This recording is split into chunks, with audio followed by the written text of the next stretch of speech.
I guess really quickly on a note about translating into English, because I know many people might say like English is sort of like the language of freedom, because all the freedom-oriented books are written in English.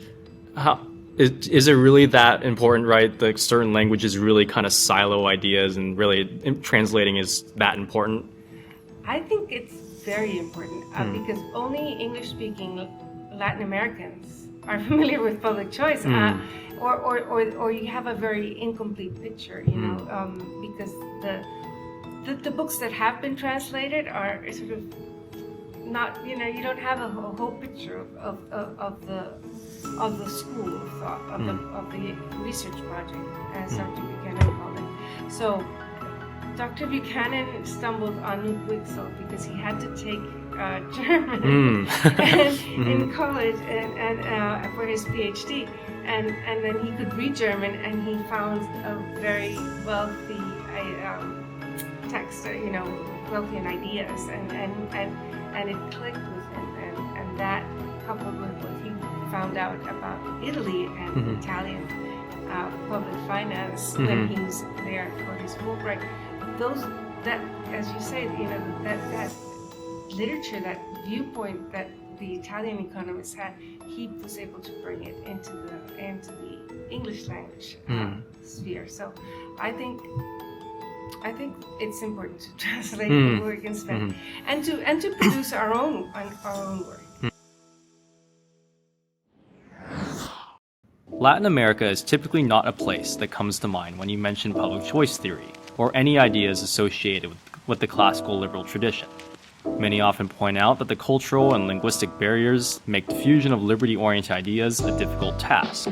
One bright spot in what could be described as a continent full of socialist and mercantilist ideas is a university in Guatemala known as the Universidad Francisco Marroquín. Today, I managed to sit down with Carroll Ríos, a professor at UFM and the founder of their Public Choice Center.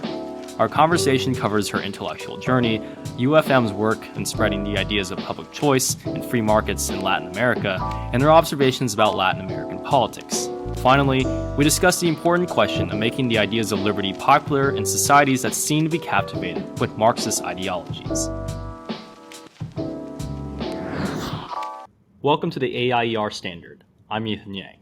Today I have the great pleasure of catching up with Carroll Ríos, who's a professor and trustee at Universidad Francisco Marroquín. Did I just say that correctly? Yes, you did. Wonderful. And we are recording on the road at the Public Choice Society here in Seattle.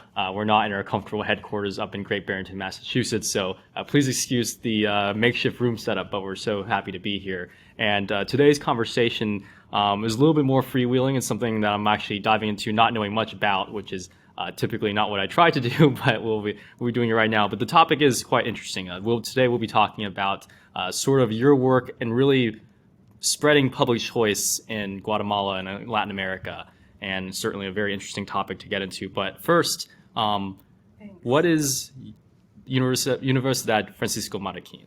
Okay, Universidad Francisco Marroquín was established in 1971 by Dr. Manuel Ayau and 9 other co-founders, and they were trying to promote the ideas of freedom. All of our students, regardless of what major they study, have to take 4 core economics courses, and they have to understand philosophy of Hayek and Mises before they graduate. And they saw this as an antidote to the communist threat that was posed by Marxist-Leninist guerrilla movement from the 1960s to 1996. And so I guess right away it's a school with a mission to really explore the ideas of freedom and then protect them and bolster them with academic rigor.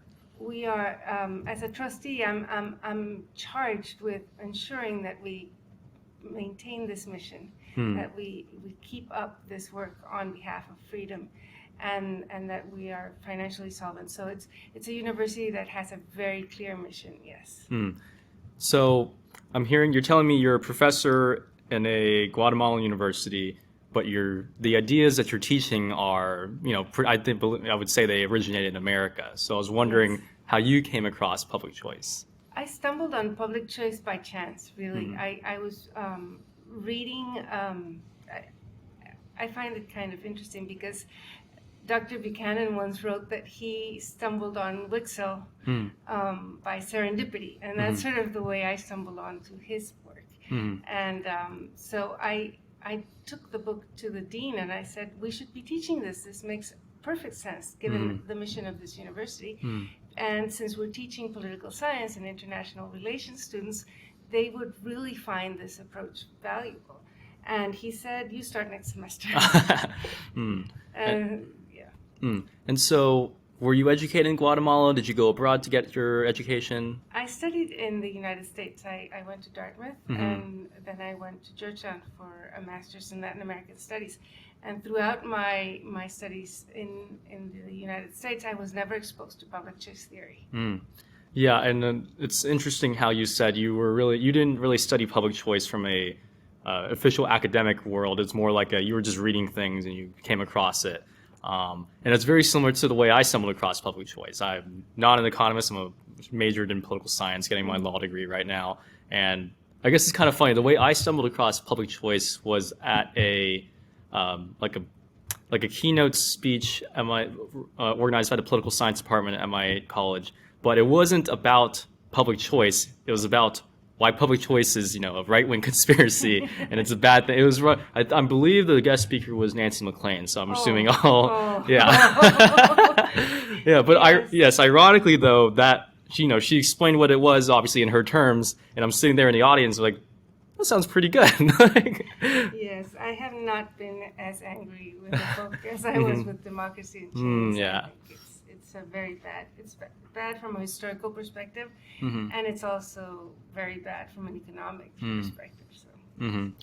Yeah, but it's an interesting story. Yes, I just like you, I was introduced to it sort of through unofficial academic routes, but for me, ironically, it was through sort of like a session about why you shouldn't like it, and I just ended up liking it. So yeah, I really liked it. It made a lot of sense, and it made a lot of sense in terms of explaining some of the things that go on in politics and that are so frustrating that you don't really understand why we keep electing bad politicians or why we keep having these poor results. And I think public choice is a really good tool to explain some of these phenomena.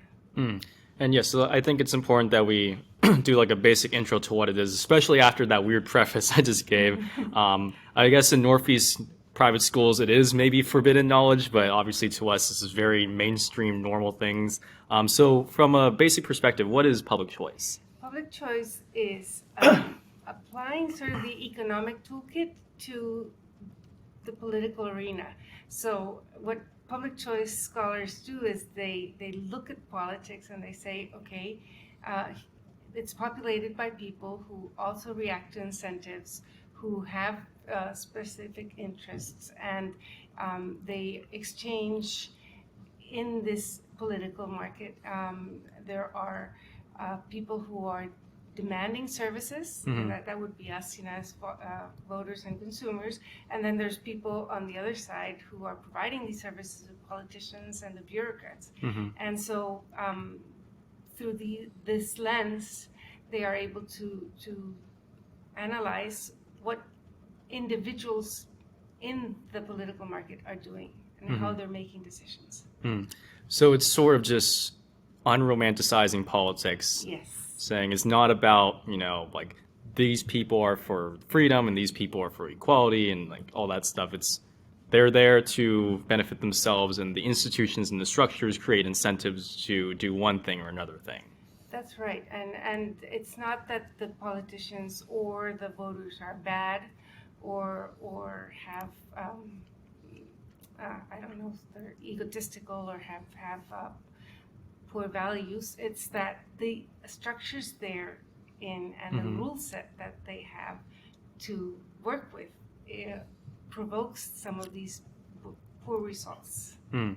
And so how would that compare to, because I forgot what exactly the other school of thought is, but essentially like the opposite of public choice. I don't know if it's called social choice. Either way, it's like the assumption that non like things other than economics incentives drive decision making. So I was wondering if you can maybe elaborate on like what's kind of like the opposite of public choice. Like what is it trying to oppose?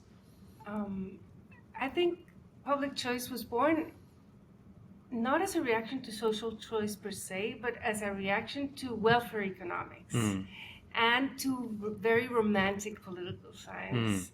So we have the political scientists who are sort of romanticizing what was going on in government. And then you had the welfare economists who were saying markets fail. They fail when you have monopolies or when they can't provide sufficient quantities of public goods or when there are externalities. And so therefore, the welfare economist said, we have to entrust government with solving these problems. And they never once stopped to question the fact that maybe the people that are doing the governmental solutions might not do the right thing. They might not achieve efficient results either. And so it's predominantly trying to react to, I guess, I may be using like uninformed is a little too biased, but perhaps the notion that, for example, I think Nancy McLean was specifically talking about how this affected school systems in the South, right? And then, so perhaps it was saying that the opposite of public choice would be to say that, we should give more money to the school systems because giving more money to the school systems will make it better, and that's the end of the conversation, right? Yes. And public choice would say, you need to look at how the school system's set up and how it's got all these various interest groups in it, and it's not the school system you really think it is. Exactly, and you have to examine how it is that people within this structure are operating. I don't know about the school system in the United States as much as I know about the Guatemalan school system, but we have children who aren't really getting an education, and we have unionized professors who keep getting more and more salary raises, and they go out to the streets and they're not teaching the full week. They're not actually transmitting any knowledge to the children. I don't know if we have something similar to the No Child Left Behind policy. So you start analyzing what's really going on in the schools and why are teachers motivated to unionize, to become an interest group, to lobby government for greater salaries, and why they're not incentivized to teach properly, and once you start getting at these realities, then you start becoming a better political scientist or historian in her case, in McLean's case, and you start making better recommendations. And so essentially you're just trying to, or I guess, because a lot of times public choice is affiliated with classical liberalism. It's very often associated with more libertarian or liberty-minded talk. Do you think that's because fundamentally what it does is just looks at government in a very skeptical manner? Yes. And I think there are a lot of public choice scholars who are libertarian or even anarchists, or who believe in freedom. But it doesn't have to be the case. We're at the Public Choice Society meeting, and here you meet people who practice public choice, who are Keynesians and who work at the IMF, and who, so it's a toolkit, and as such, it shouldn't be necessarily associated with one form of thinking or the other. And I think that the founders of public choice really wanted to get away from an ideological debate and study things more empirically and provide a diagnosis of what was going on in the political field, and a sort of very dispassionate diagnosis, and then build from there, because they do propose some solutions. But and Buchanan said that after 1985, when he wrote Reason of Rules, he became more of a normative scientist, and he was preferring value judgments and saying what he would like to be done. But it's based on this prior diagnosis. So what do you think would be like, what do you make of sort of like the spread of public choice theory in the academy? Do you see it going well? Do you see it maybe contained in only certain departments? What do you make of the current state of the discipline? I've been following public choice since the 1995, let's say. Mm-hmm. So I think when I first stumbled on it, there was quite a bit of resistance from the political science departments, and they were saying, oh, these economic imperialists, they're encroaching on our field and bringing in their, sort of bringing in their views. What I've seen in the years following is that political science has incorporated a lot of public choice. And here at the Public Choice Society, you alternate with a political scientist and an economic president. And so I think the receptivity has increased, and the value of public choice has been recognized. I think in my experience, in the years that we've been promoting it in Latin America and specifically in Guatemala, the way these ideas have sort of percolated into public discussion is very clear. People now use terms like perverse incentives or regulatory capture, and they do it without, they don't know where the term comes from, but it's public choice. And that's certainly very encouraging to hear. And I guess, we're preaching to the choir, but it all just sounds like common sense. You put people in government, they're going to do what they feel like doing. You put some structures around them, they're going to play within those structures. I guess, do you think there's what do you make of any of the, do you see any critiques of public choice, any powerful critiques you find particularly meaningful? Yes, well, the skepticism, the irony, cynicism. Some people find it cynical, and you could sort of despair that politics is not soluble. I think Henry Hazlitt wrote a book. Is politics insoluble? And you could find that in public choice literature. You could come to that conclusion. I think it's too dramatic. I think public choice people are trying to come up with better solutions, and I think the marriage of public choice with the Bloomington School and the Stromian approach is very promising in terms of finding a diversity of solutions. Not trying to have a one-size-fit-all type of policy prescription, but and so. The other criticism that is levied against public choice is that the economist has very narrow lenses and isn't looking at some of the sociological or psychological concerns, and that's sort of true. But I think economics is evolving. I think they're incorporating a lot of sociology and psychology. And so I think public choice is really the resurrection of political economy, and sort of it harkens to the time when the Scottish Enlightenment saw this as a whole, and studying society as a whole. So let's get into your work in Latin America. So the U.S., right?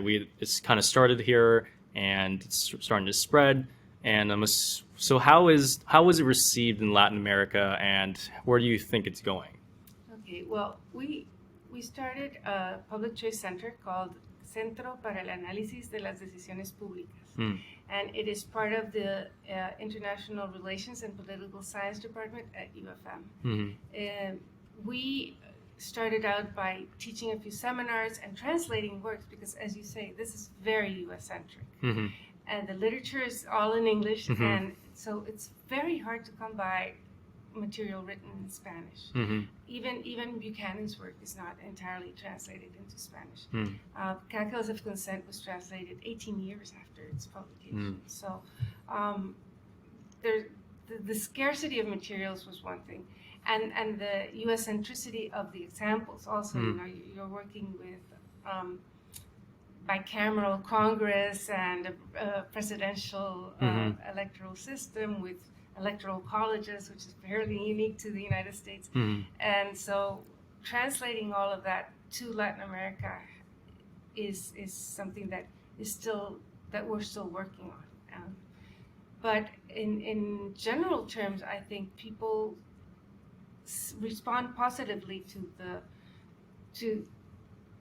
intuition. As you say, it's common sense to the intuitions and the insights, and they find that it is applicable to our realities and that it does offer answers. I guess really quickly on a note about translating into English, because I know many people might say like English is sort of like the language of freedom, because all the freedom-oriented books are written in English. Is it really that important, right? That certain languages really kind of silo ideas, and really translating is that important? I think it's very important because only English-speaking Latin Americans are familiar with public choice, or you have a very incomplete picture, because the books that have been translated are sort of not, you don't have a whole picture of the school of thought, of the research project, as Dr. Buchanan called it. So it's like Dr. Buchanan stumbled on Nutwixel because he had to take German in college and for his PhD, and then he could read German, and he found a very wealthy text, wealthy in ideas, and it clicked with him, and that coupled with what he found out about Italy and Italian public finance when he was there for his Fulbright, that, as you say, that literature, that viewpoint that the Italian economists had, he was able to bring it into the English language sphere. So I think it's important to translate the work in Spanish and to produce our own work and applied to our own politics. So do you think the language barrier kind of siloing ideas into their various respective cultures, do you think that has a really outsized effect on politics? Like, do you think Latin American politics, or name any other country like China for, I'm Chinese, so I'll use that, right? Like some people might say one of the reasons why, China will stay the way it is for a long time is because all of the pro-freedom, pro-democracy stuff is not in Mandarin, right? It's in English, and everything that they do have, the pro-authoritarian stuff, that's the stuff they can read. So do you think the language does have that sort of staying power in Latin America? Is that what you're noticing?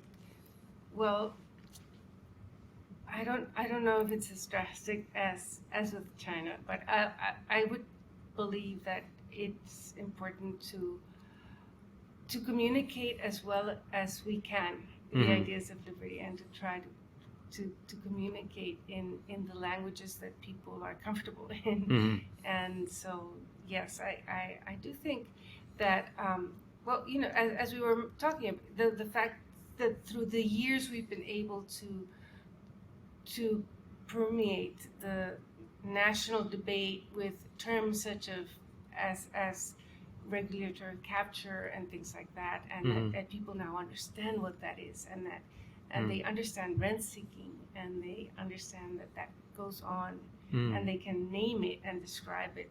That's very important, because that will produce a different set of not just the rhetoric, but a different set of values that the voters will bring to the voting booth, right? So yeah, let's definitely talk about voting, because Latin America, at least from what I know as an American, is for Brazil, for example, is like the left-leaning party is a traditional socialist party, and the right-wing party is an actual fascist party, right? So that's my general interpretation of what I've heard, right? So first, is it as crazy as I just outlined? And then two, do you think it has anything to do with the language, the history, like the ideas that are sort of spilling around all the time? I think that the stereotypes about Latin American politics in U.S. academic circles are stereotypical. There's a great variety of political systems and political rules in all of Latin America. And you are right, I think, in the sense that we do have some more volatile politics. Mm-hmm. Our parties are not long-lasting. Mm-hmm. In Guatemala, we're facing elections. They're coming up in a few months. We have 29 political parties. We have, to this date, we have not certainty that they will all be able to participate in the elections, because the Supreme Electoral Council can still ban certain candidates from participating or not, depending on how they interpret the electoral rules. So it's very uncertain, and I think there's a lot more instability. There's a lot more at stake, I think, in our very presidential systems, in the sense that the party that wins can make a lot of changes that are transcendental to our lives. And that's not maybe possible in the US, where you have a lot of checks and balances, or you had a lot of checks and balances. Yeah, we'll see where those go.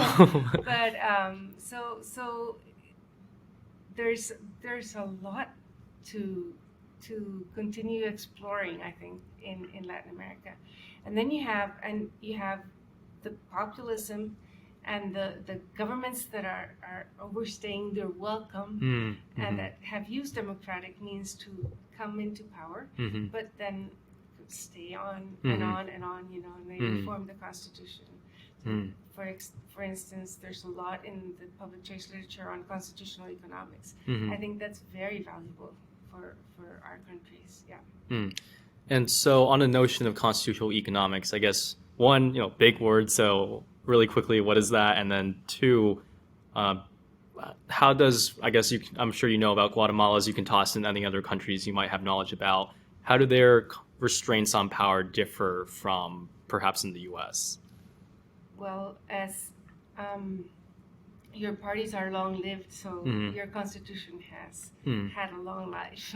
We have constitutions that are very short-lived, and we have tended to have or convene constitutional assemblies many times throughout history, and have had new documents and sort of refounded our countries once and twice and three times. Some countries more than others. We have not had the success, I think, with a constitutional document in terms of it being a good social contract for the long run. And we also have very developed constitutions where they sort of want to over legislate and predict what the social order should look like, and they're more prescriptive and less of just a list of things that government cannot do. Fewer checks and limits on political power. So I'm assuming there's like provisions giving free healthcare or something like that. Things like that, and it's written into the Constitution where healthcare is a right, or housing is a right, and then you have these contradictory articles within the very Constitution where water is of public domain, but it's also of particular use or private use. Within the same Constitution, you have these contradictions. So then you have interpretations, and then you have a constitutionality court that has to interpret what the Constitutional really says, and that interpretation varies. So you have, again, less stability. And these constitutions are less like constitutions like we would know, more like omnibus bills that are, traditional legislation essentially. And so constitutional economics is very helpful because Buchanan and Tulloch and some of the other authors, Jeffrey Brennan, they talk about the fact that we operate within the rules, but we also give ourselves our rules, and the way that these rules should be redacted and thought of is different. And I think it also provides a really good theoretical framework to approach constitutional order. And so you started the Public Choice Center at UFM. have similar institutions sprung up throughout Latin America, or is this still just the one entity at the moment? As far as I know, we're the only public choice center in Latin America, but there are quite a few other think tanks and universities where public choice is taught, and some law and economics also. There's a fellow travelers in Ecuador. Dora Ampuero has promoted public choice theory. She actually studied with Buchanan. And so she's one of our mentors. And then in Argentina, there's quite a few scholars who do know public choice and work very, very well with public choice. And there's some people in Mexico and someone in Costa Rica and in Spain, a few people in Spain. So that we've made contact with. But as far as I know, we're the only center specifically devoted to public choice. So on that note, where do Latin American leaders and ideologues get their ideas, right? So in the U.S., we can, we point to the universities, right? They learn, the people from the left learn their, see, you can see where I'm going with this. So what do you think are like the major doctrines that are popular right now, and then where do you think they came from? Oh, wow. I think as in the U.S., where you have mainstream ideas that are incubated in universities, I think the ideas that dominate Latin American politics came from Spain and Portugal, because we are former colonies and very bureaucratic, very top-heavy, top-down, Napoleonic Code type of systems. I think that's one layer of ideas. And then I think that we're still seeing the residues of the ideas that were promoted by the Economic Commission of Latin America in terms of dependency theory, Marxist analysis of class struggle, and those are very sticky ideas. They just won't go away, and they permeated even in religious circles with liberation theology. So we're still battling those ideas. And I guess on that note, do you have a strategy or a plan to spread public choice theory, or just spread more classical liberal style ideas? Well, we've operated on the basis of the work generally done by think tanks. So we've published, and we have some seminars, and we try to promote the ideas through these means that are available to us, that are mostly academic. And I think we've been successful, but we could achieve more. I think now that we have all of these electronic means at our disposal, our influence could be even more far-reaching. So I'd like to wrap up the interview by sort of asking you some more questions about the current state of Latin American politics, especially from, I guess, more of my stereotypical American perspectives. And I guess public choice can certainly explain a lot of things that are going on. So one thing that's popular these days is what's going on in, I believe, Chile.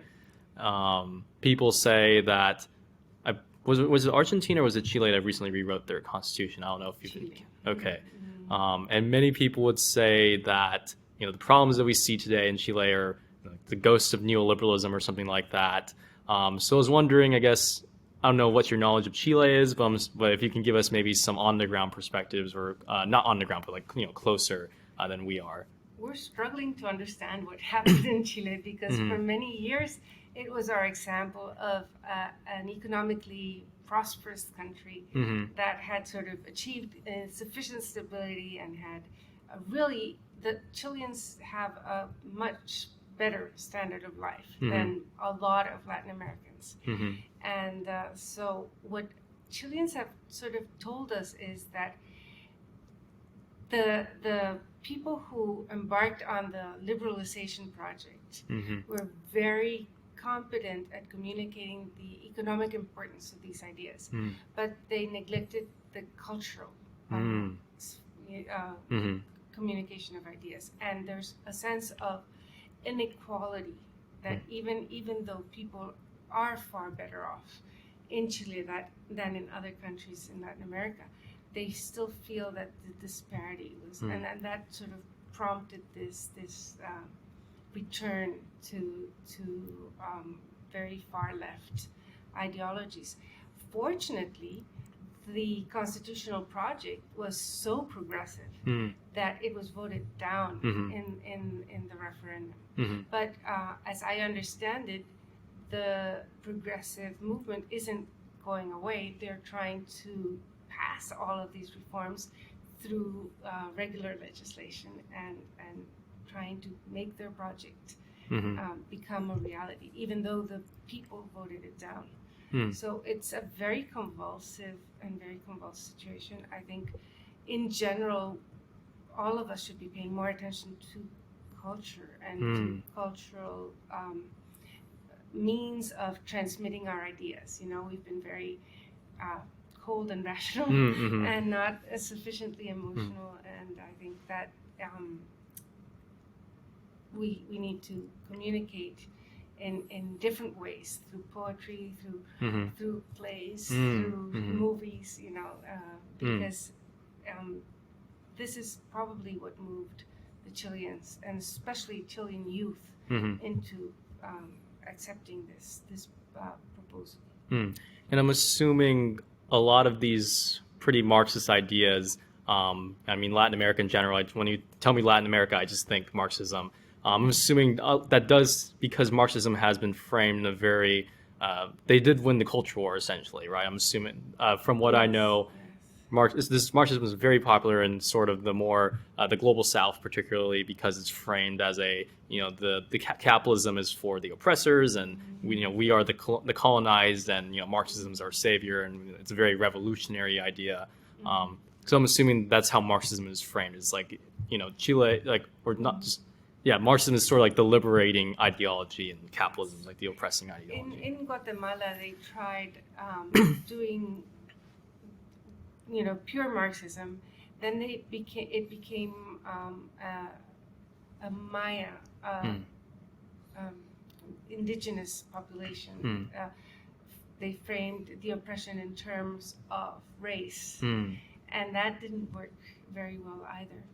And they've done the environmental Marxism and the female Marxism, you know, and so yes, they keep redressing the same basic idea of oppression, and so we have to keep working to debunk the idea. And they always say, oh, well, it didn't work that well in Chile, in Cuba, or it didn't work that well in Nicaragua, but it will work very well here. You know, when we implement it, it will work here. Yeah, classic story.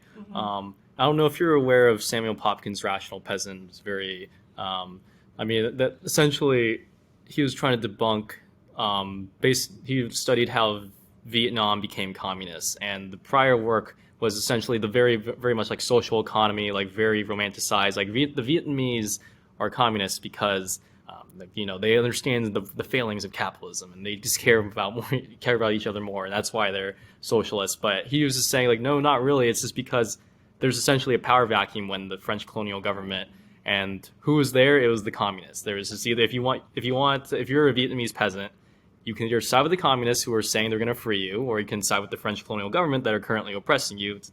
You know, if you have to make a choice, you're going to choose the first one. So he's just saying, like, it's not because Vietnamese people are inherently communists, it's because the political context at the time, you know, siding with the communists was really the most rational. And essentially he really turned the political conversation from this very romanticized thing into more rational choice style. So I was wondering, do you see that in Latin America in the sense that it's being framed like socialism is essentially like there's not really other options in terms of where you can turn to. Yes, and something you said really clicked with me, and this is the failings of capitalism. One thing that they've done very well is to say that the systems that we currently have are capitalist. And I don't think we've ever had a really free market framework in any of the countries, not even Chile was totally, free market. And there's all of this mercantilism, I think you call it crony capitalism in the United States, but all of this mercantilism and all of this top-heavy bureaucracy and corruption that goes on within public administration with people who are privileged or who have access to power. And that's very displeasing to the common citizen, and they identify that as capitalism, and so then they turn to socialism. So yes, I think the narrative has to change. We have to be able to offer freedom as something that has not been sufficiently explored or tried. So what I'm getting is that in Latin America, the status quo, this inadequate status quo, is just conflated to be capitalism, even though this is really like odd, like mercantilist model. And there's no major push. There's no capitalists posing as the good guys. The people posing as the good guys are the socialists, and there's not really a loud, passionate, free market crowd yet. No, and neoliberalism sort of was a very poor label for some of the movements in the 1980s that tried to promote liberalization and privatization. The reforms were partial. Some of them were quite successful. The telecommunications reform in Guatemala was very successful. But it's still not enough to garner, I think, political popularity.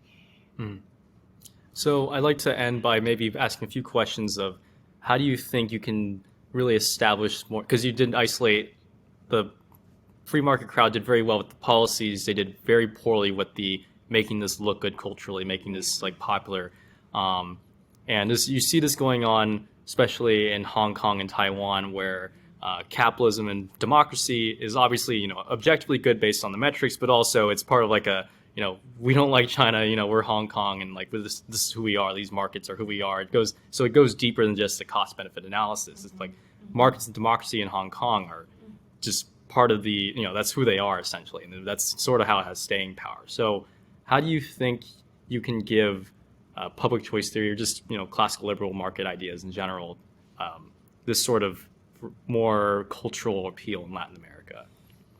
Well, you just answered your question because because I think in Hong Kong the people are vested in the model. It's what they are. They are entrepreneurs. They the system actually defines a Hong Konger, right? And that's great.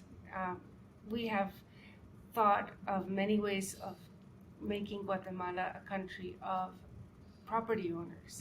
If you are a property owner, if you are an entrepreneur, then you have something at stake, and you have something to lose when socialists or other people come trying to take that away from you.